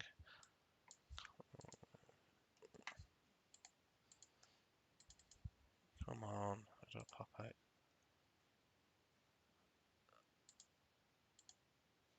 How about now, mate? No. Oh, just a second. Definitely, it's got the red box around it for anyone who's been commentating on Yeah, this. for some reason it's not working. My computer is not as stable as it was in the past, so I'll just let you run with it, and we'll see. No worries. Mike Savage, again, I'm asking myself, can people stop in the comments with this absolute tosh? Looks like Aster have been on top early doors, but no goals after 20 minutes. Sorin down the left-hand side, caught Emre, Sorin, Wael Rayad having an effort there. I mean, you know what's going to happen now, don't you? Yeah, Emre coming forward, Zizi Roberts there. You mentioned having the effort, Cassano getting the effort in for Lokomotiv Boston. Looks like they're well on top Aster without breaking the deadlock. And we get to half time, as suggested, 4 shots, 4 on target for Aster. Nothing doing for Lokomotiv Boston. Not really much to report on in anything really. Aster not taking their chances, but being relatively solid. Kevin Hoffland on a 5, couple apart from that, a few 6s in there. The 8 going for Neil Lennon, as Ian suggested, he is fresh after his 2 years off. So, yeah, and Tatum Mourinho saying Bartes to get a 9 here, guaranteed. What did you make of that one? Yeah, I mean, I was surprised that given the slightly more attacking than usual sort of formation from Lokomotiv Boston, that they didn't have more to show for it after that first half. I mean, as mentioned there, I think there's no excuses to be made for the players that he has at his disposal over at Aster. That's a solid squad. I mean, Emre is maybe not someone I would pick. Rayard maybe not either, but he's getting something out of them. I mean, 4 shots and all 4 on target, and keeping Boston away. It's a double change at half time for Aster Athletic. Emre having his run out and coming off again now. Mariano Messera is the one to come on. Francisco Arce is going off for Hassan Salihamidzic. Interesting selection there. Usually you would suggest Salihamidzic should be a nailed on starter, but not having the best season so far. So I understand kind of rolling the dice a little bit. Lokomotiv Boston, poor first half. Really, is Ambrosio getting the only 8? Bartes surprisingly maybe on the 7, considering that. Do you mean he's kept 4 out of 4 out so far? Yeah, I mean, you could argue that it's perhaps generous to let Sambrata have an 8 based on that first half performance, but fair enough. Yeah, he's been the only light in the darkness of a first half to forget for Greavesy and that Boston side. He says keep as is as well. It's a surprise considering how poor that first half has been, but He always reuser. he always backs his boys. He thinks he'll grind something out, and more often than not, he's right. So I'm not surprised by that one. And I thought we were going to get a goal in the first minute there, but it's actually, I think we got a penalty the other way, and Mr. Consistency Radoslav Kaluzhny consistently getting booked and has picked up a second yellow card now. Wow. So let's see what Greavesy does here. Imagine, would he put Petit back into that uncentralized skulls, or would you take Cassano off? Or Dan Vecchio? Um, I mean, what's he going to do? I suppose it's Greaves is going to say what's he going to use the point for. I mean, I would probably put double down on it and just put Martin Reusser on instead of Petit and try to create something. I don't think he's going to get more goals or more chances out of pulling Petit back, but we'll see. So Decchio, he's basically not changing the formation as much. So Del Vecchio is staying central. He's moving central. Cassano's the one making way for Federico Lusenhoff. I mean, it's definitely not. I mean, he definitely doesn't throw caution to the wind that often, Greavesy. So I'm surprised. Did get the effort there early doors. I shouldn't have clicked on that, but there we are. 48 minutes gone. It's going to be a long kind of way back for Lokomotiv at 0-0. One down to 10 men, but it's a penalty. Let's just slow it down for the penalty, and then I'll move it fast forward. I'll fast forward it again. And ZZ puts it in. Sends the keeper the wrong way. 51 minutes gone. Vashuk picks up a yellow card. Lennon going forward again after his solid first half. Del Vecchio moving forward. Looks like Lokomotiv are having efforts this half. 20 minutes to go. Montella, Petit, dubious decisions all around. Neil Lennon's been definitely involved quite a bit. Gigi Roberts, Saviola hard at goal, and surely the Aster Athletic boys can't be caught now. It's 2-0 as we move into injury time. Obviously the red card playing a key part in it, but you've got to say that Aster Athletic were on top before that. The final whistle has gone, and it's a solid Aster home victory. Yeah, I mean, surprised that it was 2-0. I did say that they were going to sneak it by a Roberts goal, but yeah, surprised at the way that came about. 15 offsides for Lokomotiv Boston as well. That's not looking good for them with the strikers or the movement of their strikers. Impressive from Aster, to be completely honest. 9 shots, 8 on target. It was all good. Yeah, very, very good performance. Tate's will be delighted with that, and he'll probably say it's been coming, and I don't necessarily disagree with him. A reckless challenge from Kaluzhny. He went in with 2 feet. It looks like it was a straight red, was it there? Rather than, I think he got a yellow, then got a straight red, it wasn't the second yellow which sent him off, so I don't know what that means, really. And it's like a bit of a solo effort after receiving the ball from Roberts for Saviola. Interesting to see if he gets the assist. He does.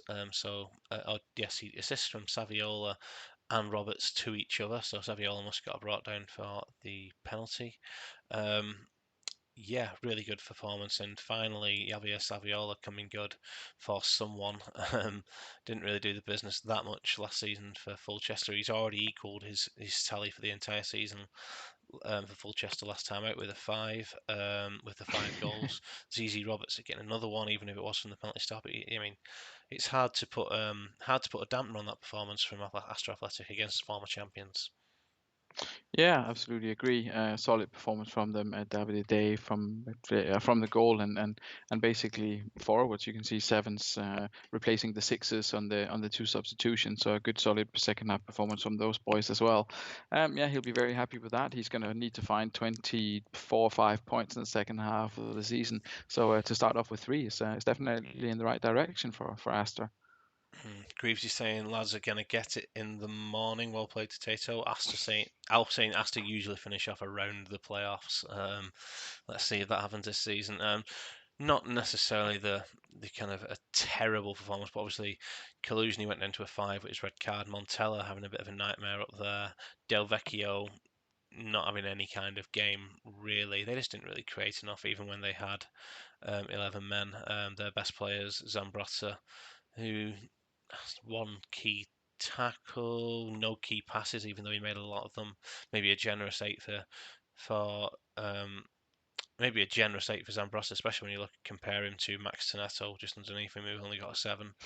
And Bartes picking up the 8 there as well. Greavesy won't panic. He'll what do you call it? He'll dust himself off and the lads off, and they'll go again. And I guarantee there won't be too many changes. Yeah, it was a good game. Yeah, decent game overall.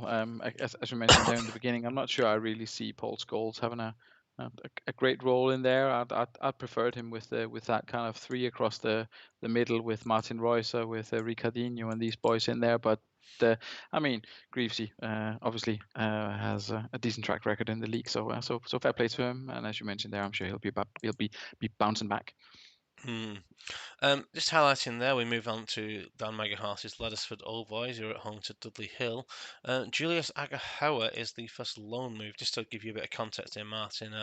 After round 13, which was the game on Sunday, the loan window opened. It involves, basically, this will be till the end of the season now for Julius Agahoua. You can't recall a player unless both manager and parent club agree, and you can't loan a player which had played more than 5 games. Agahoua obviously was not involved for Gazelles at all, therefore was eligible for loan, and has moved. You also can't do reciprocal loans, therefore Gazelles now can't loan direct from Laddersford just for. Do you mean they can't do it as a kind of an extra transfer, if you get me? Yeah, I see. So yeah, here's what we've gone with. He's not kind of trying to reinvent the wheel after his first defeat of his tenure. It's a solid lineup. It's the backwards arrow on Ronaldinho, which always raises a few questions, but let's be honest, it's worked pretty well so far this season. Ronaldinho, 8.31 average, 6 goals and 4 assists. Is this a kind of a lineup that you subscribe to? Yeah, I think so. I mean, there's nothing wrong with the backwards arrow. I mean, the question, if it wasn't because that Ronaldinho had the highest average of the league, I'd obviously question it. But it's hard to argue with that. He's having a good season for Laddersford. Yeah, it's a pleasure to see how they're performing. Fernando Torres in there as well. I mean, I always had a bit of a soft spot for the. I don't know if it's a yellow and blue thing, but for the Laddersford side, for the Dragons, for these teams, I always thought that they were in with a good shout, and Hodge always tried to do something. Pat Soklu in a bit of an unusual role. They had the kind of crazy games where they got 3 or 4 people sent off, and I always thought Laddersford was a bit of an interesting side. Good to see them in the mix, and good to see them at the near the top of the table as well. Indeed, it is. Mourinho saying he's looking forward to seeing Agahoua in that role. Haha, no pressure, Ian. After Ian saying if Dan gets Agahoua ticking, then he truly is the Messiah. So Agahoua is going to pick up number 32, and we move to Dudley Hill. Oh, Dudley Hill are missing a substitute, which I'm going to have to double check there. Whilst I'm double checking their substitute, do you want to talk us through Dudley Hill's season so far? Oh my god, I need to redo this lineup completely. Let's clear that one down. God, this is me. We got beat 5-1 at football at 6-a-side football tonight. Myself and Macca did, and this is me rushing to get the teams done before. Dudley Hill, Dudley Steve Hill. will be stressing. Well, I'll talk you through. Well, I don't know. They're struggling. They are struggling a little bit. I see a lot of changes in the Dudley side, and unfortunately, I see something consistent as well, which is a number of unhappy players in that particular lineup. I, I don't know what I would do in Steve's position. It's a little bit like the Hools side. We're talking about that when Tato said that he had like the weakest squad. I've mentioned that Churchtown had some historical issues in terms of the players at their disposal, but they're not bad. I mean, the front players are maybe not the best, but I mean, Luca Toni can score. Seedorf is not bad. Yeah, the only difference from last time out where they put in a good performance, but didn't get the goal against Northern Burn last time out. The only change is he's removed the arrows that were on Van Bommel, Alex, and Seedorf. Obviously, a little bit more cautious away from home. Dan saying that Agahoua, there's no real chance on Dudley Hill here. I'm just Agahoua's a risk at CM, but worth the experiment apparently. Let's move to game day. For the record, I never said I had the weakest squad. Haha, everyone else said it. That's from Tato Mourinho there. Nice contrast of colours this evening for Laddersford versus Dudley Hill. Let's have some predictions in the chat and a prediction from yourself, sir. I was gonna. It's difficult to look past Laddersford for this one. I think Ronaldinho's on for a bit of a show tonight. Let's see if that happens. So now I've done my best to jinx it for Laddersford. Maybe that'll give Steve a chance. Maybe indeed. Josh Lane's going 4-2. Evening, Josh. I don't think I saw you in the chat before, but Always great to have you here. Lettersford to march on, says Alf, not submitting to a scoreline. It looks like we've had a lot of yellow to start the game. Agahoa involved there. Van Bommel picking up a yellow card. Paredes going forward into the goals. Torres had a chance, but puts one wide at that point. Lettersford creating but not scoring. Petkov coming forward. Alex Tomasi, Dudley Hill. I've broken the deadlock just before half time. Luca Toni, Paul there's Julius Agahoa, the lone player from Gazelles, on his debut just before half time with the sucker punch. Very even first half, 3 and 2. Not really too much to comment on there. Tackles and headers won very, very low for Dudley Hill, which will be concerning. Yeah. So a quick look at the goals. Indirect free kick. Van Bommel puts it in, and Tony up above Taibbi, and then it's like a solo effort from Julius Agahoa. Obviously enjoying the start in the yellow and getting a Literally just good. running past 5 people. Let's have a look at Lettersford first. Agahoa on an 8, getting a goal. Good first half performance. Yeah, not the best team performance you say in the first half, but nothing too concerning either. No, I think they did decent in the first half. Lettersford. I mean, I wasn't sure about the number of shots on targets, but I thought maybe they were perhaps a little bit unlucky to concede that goal to Luca Toni there. But obviously, Agahoa firing straight back, reminiscent of how Totti is. I mean, I won't say in that he's having a career revival at Northern Burn, but to play that AMC in that role and getting a bit of creative joy out of them is going to be giving some confidence to the manager here. And if you look at if you saw Agahoa, you had his stats up there briefly, or his attributes up there briefly. He's actually looking to be turning into some player. Yeah, it's like similar to Juan Roman Raquelme, who we saw earlier tonight at Churchtown. I mean, do the stats always kind of that mean you're going to get a performance? And I think in terms of Raquelme and Agahoa to date, it's not really been the case. But yeah, if we can turn that around at a different club, it'll be interesting to see. Damac Horse obviously keeping the same there. Jekyll and Hyde, 6s and 8s from Dudley Hill. Luca Toni at the 8, playing relatively well, having quite a few touches considering how low the team has done in general. Nils Erik Johansson, is he one of your go-to players, Martin? No, no, he's not at all. But I mean, it's you pick what's available. If his attributes aren't bad, he's too slow for my liking. But if you're desperate, you're desperate, and sometimes you just got to throw them in and give them a chance. He's got Kufre, he's got other players in there around him that are good enough to back him up. I think the only thing I'd be a little bit worried about would be the potential yellow card for Sinonia Van Bommel in the second half. Yeah, and Luca Toni himself. Let's kick off the second half. Steve is going as is as well. Torres early doors having an effort there. Agahoa, what is going on? This is Agahoa's now scored more goals for Lettersford than he has in the first 3 seasons, I think. It just had to happen, didn't it? Van Bommel. It looks like Dudley Hill having a good go though. Tomasi coming forward to Genial. Oh, I guess our Sadorf must score there, but didn't do. As we go into the last 10 minutes, Tomasi into the area. Tony heads towards goal. Taibbi with a fine save. Serginho the ball's headed upfield. Tudor takes the ball forward ahead of Tony. High ball forward from Kivu. This same old story for Dudley Hill. I mean, they're not getting smashed like they were in seasons gone by, but they're just the second best in every single game. And then we got to that final whistle there, and Lettersford march on 2-1, bouncing back after their defeat last week to Fulchester, and very even game again. You could say that's quite harsh on Dudley Hill, who had slightly more, well, one extra shot on target. Again, that theme of tackles and headers continued into the second half. Um, Interesting. Agahoa won the aerial challenge against Igor Tudor. Not too sure if that's something that you would see too much of in real life. Let's go to the winners first, and with a 10 and man of the match, Julius Agahoa.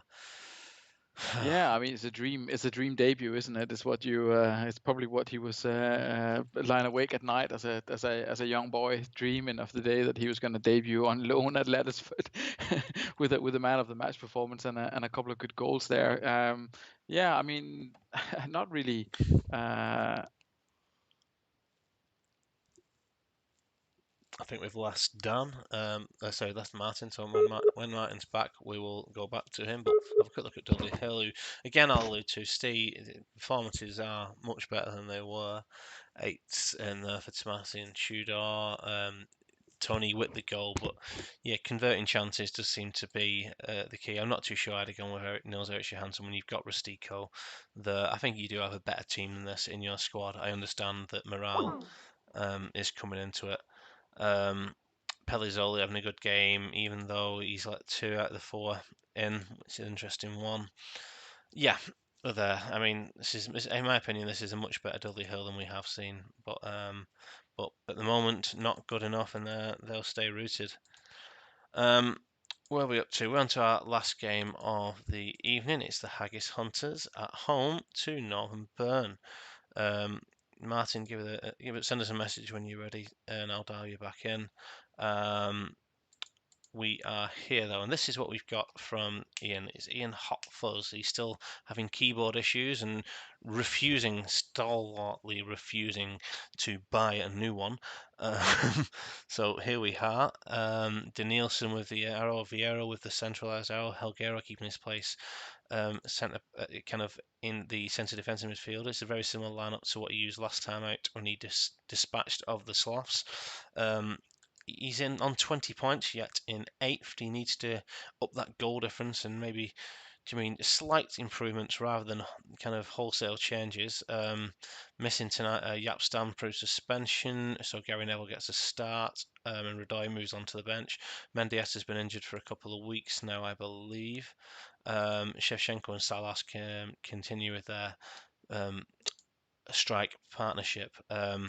So let's continue this and move on to Northern Burn, our current league leaders, and I think joint top goal scorers in the league. Yeah, in line with Fulchester, but Fulchester have conceded 10 more goals.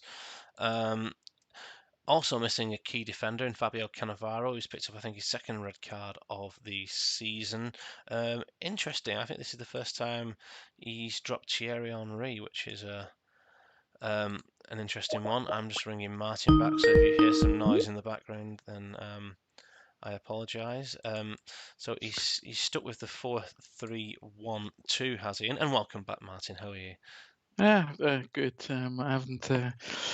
Yeah, We are as you know, I've been out of the been out of the country for a bit and come back, and everything's on wireless network. It's not with the cable as usual, and I think these old sandstone walls are probably a little bit too thick for wireless internet connections. But either way, we'll see if I can manage to stay on for the last game.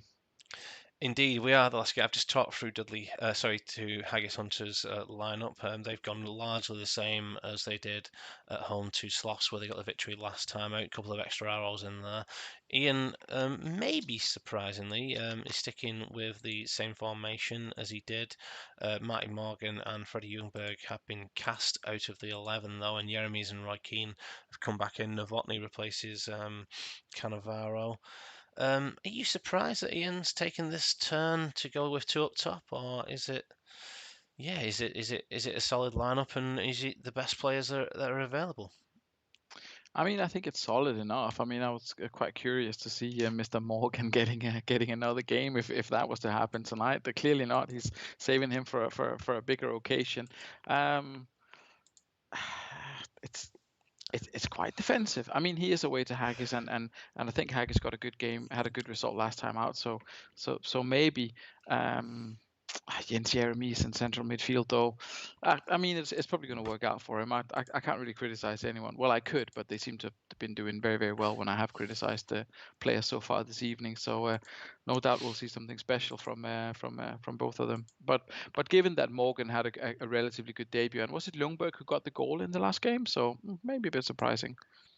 Yeah, they didn't play badly. Yeah, as usual, Ljungberg got a 6, but did get the goal. Totti picking up the 8, and Martin Morgan had a solid debut, hit a 7 there. But Hmm. obviously, he's not even made the bench tonight. Um, Here we go. Here's some predictions in the chat. Tate Mourinho's going for a Desmond. Steve Wright saying, hence my centre halves tonight, Tato. Looked at both in editor, Rustico and Ayala. No idea what he's talking about. Maybe I've missed a little bit of something. This game either puts Haggis in the title mix or puts them chasing the top 6. Interesting. Josh Lane's going 3-1 to the home side Haggis Hunters. Alfie saying looks like a draw. What are you saying, Martin? A difficult one to predict. I didn't think Northern Burn were particularly impressive last time out. Haggis, on the other hand, had a good game against Sloths, so maybe a draw or a slight edge for the home side. I'll say a 1-1. Okay, I don't know what happened then. I felt like I pressed continue twice for both teams, but anyway, we're here. We're here and we got to the game. I did have a little bit of a panic, that's why I saved it.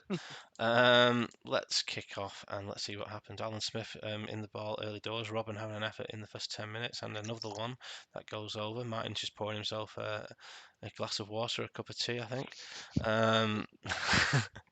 Salas coming. Fishing things out of my cup.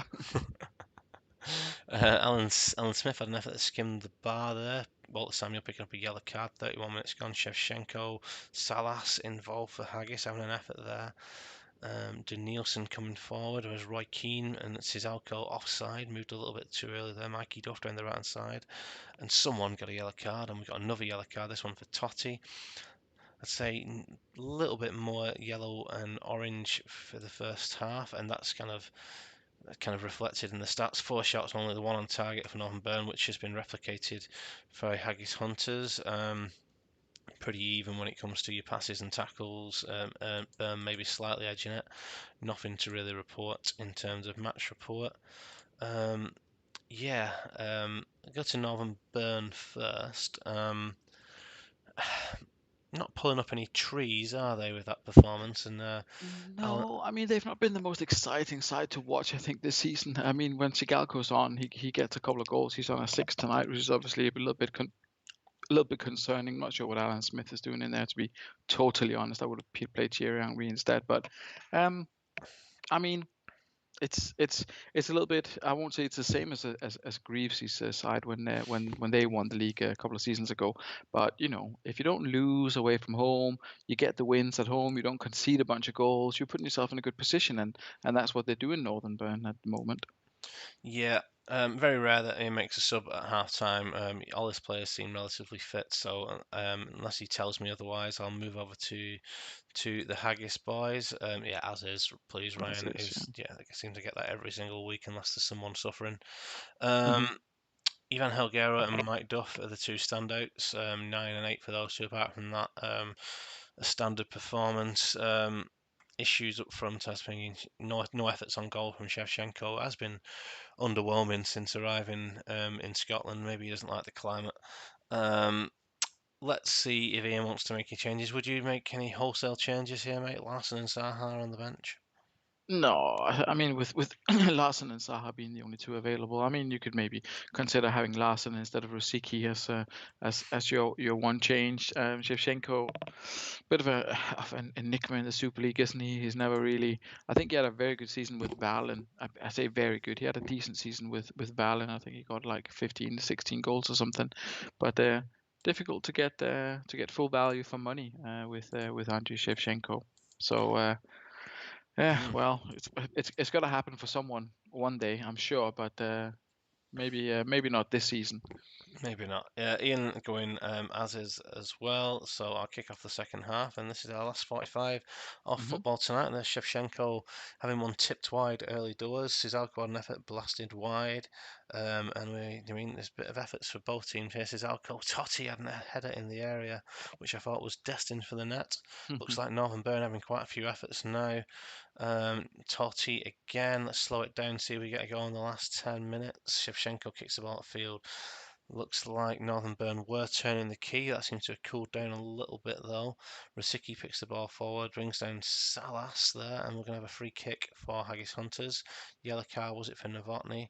Shevchenko past Samuel, past Jeremy's, past Totti, flying towards the goal, and Francesco Toldo was there, as he had been so often this season. Goal kick for Northern Burn. Helguera picks it up though, but it's been possession's changed over. Oh, Ivan Cordoba, 5 minutes to go, with a reckless two-footed challenge, has received the red. Interesting. I don't think it's a penalty, so I'll hang fire for a minute to see what Ian wants to do. I'm assuming we'll see Mate Mirel Radoy. Another Super League winner with Bolton to Phoenix. I So remember. that's a question on that. I mean, is he a Super League winner? I mean, I don't think he ever played any games for you, I think but he played two appearances in his entire Phoenix career. I don't think you can class him as a Super League winner. But one at the back. Radoy for Neville, one at the back. Very brave. wow, so we got one at the back. Radoy for Neville. Neville on a 9, taking him off. Said, what are you doing, Ian? I'm not too sure I agree with what Ian's doing there, but do you mean I will? Interesting. Radoy for Neville, one at the back, just reconfirming that. Mon the Haggis says, Tato, let's kick off these last few minutes and see what happens. Probably nothing. Throw in taken by Contra. Cross the ball from the right. Says alcohol. We can't knew that was going to Just knew, didn't you? That's whatever. Vieira picking up an injury from Roy Keane's challenge, but we've got to the final whistle. I just don't. Do you get that at all? I mean, I love Ian. Everyone loves Ian. He was an absolute treat on the Take One Sloth podcast, which I caught up with on my lunch today. But what in the world was Ian doing then? Do you mean 5 minutes to go at home to the top goal scorers in the league with Maxim Cesarco, and you get a defender sent off, and you take off your other defender who was on the 9? I just don't get it.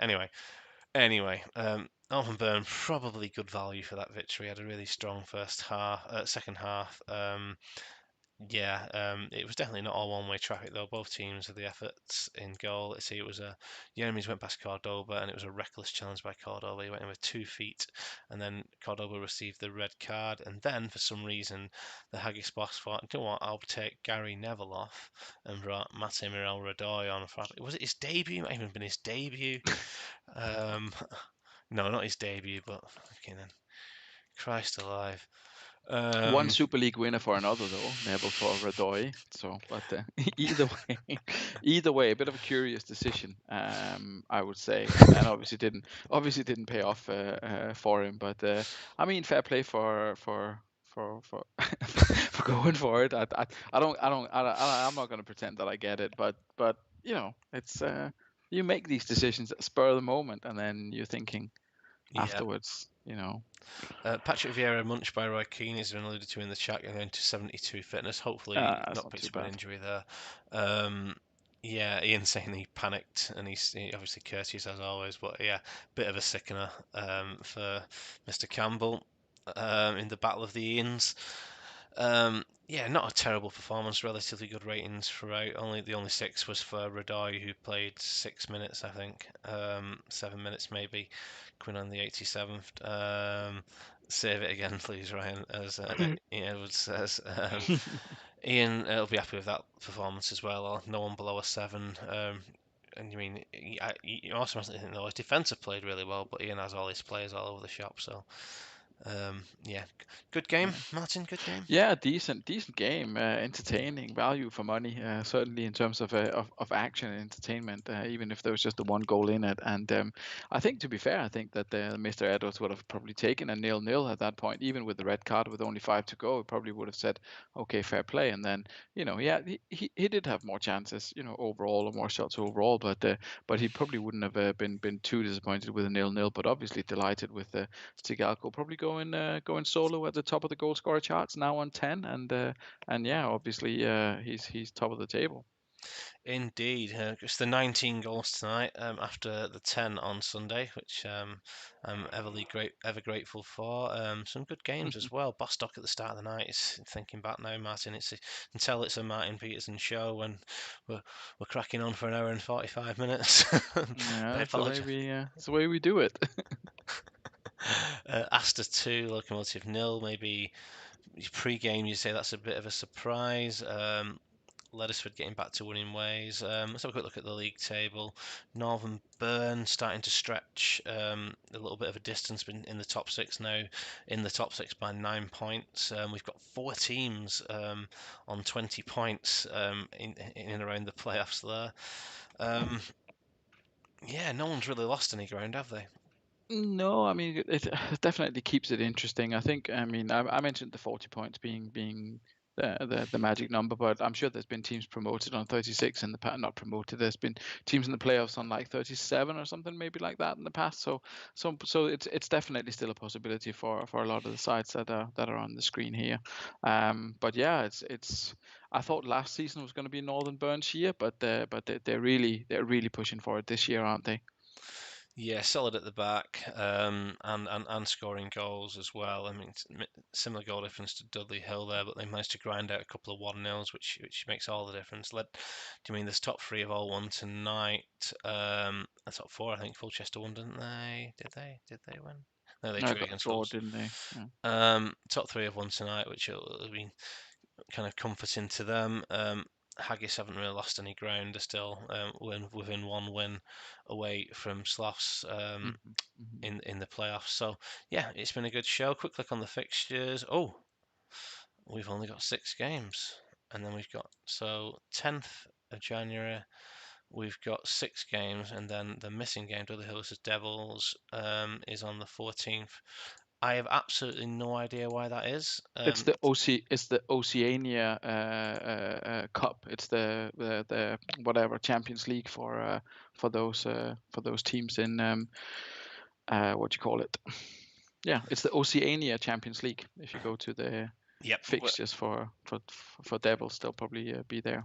they are indeed, Martin. We had great knowledge as so.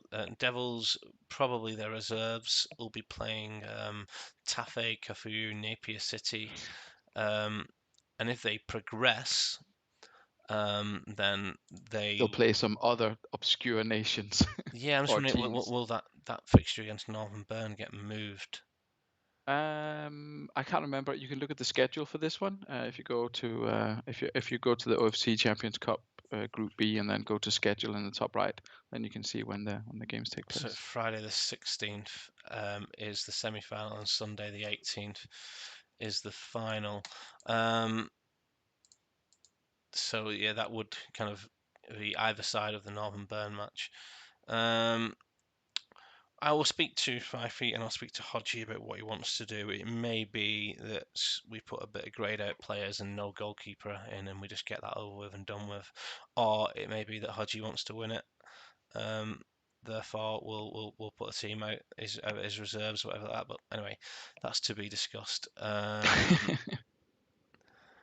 Yeah. Thank you very much, Martin. It's been a wonderful, wonderful show. Thank you for blessing us with your dulcet tones, and then you're always welcome back on the show whenever you're available. So please don't be a stranger. I'll go back to fixtures. Sorry for those still in the chat. Thank you for the 16 people for sticking around. I think we peaked at 20, which was really cool. So yeah, definitely see that Mega Horse and Steve Wright, Tato still there. Stage of the season where one win makes a massive difference. Yeah, I mean we say each year that a couple of teams may try and accelerate away, and it looks like Northern Burn potentially are doing that this season. But in and around that top six, it's always tight. Ian Edwards saying top show lads, and great to hear it from you, Martin. So yeah, any final words there? Do I do a Jerry Springer's final thoughts? Oh gosh, that makes me feel old. No, not really. I hope that everyone's enjoying it. It certainly looks like it from the Twitter activities. I've even picked up the game myself again the other day and done a bit of champing.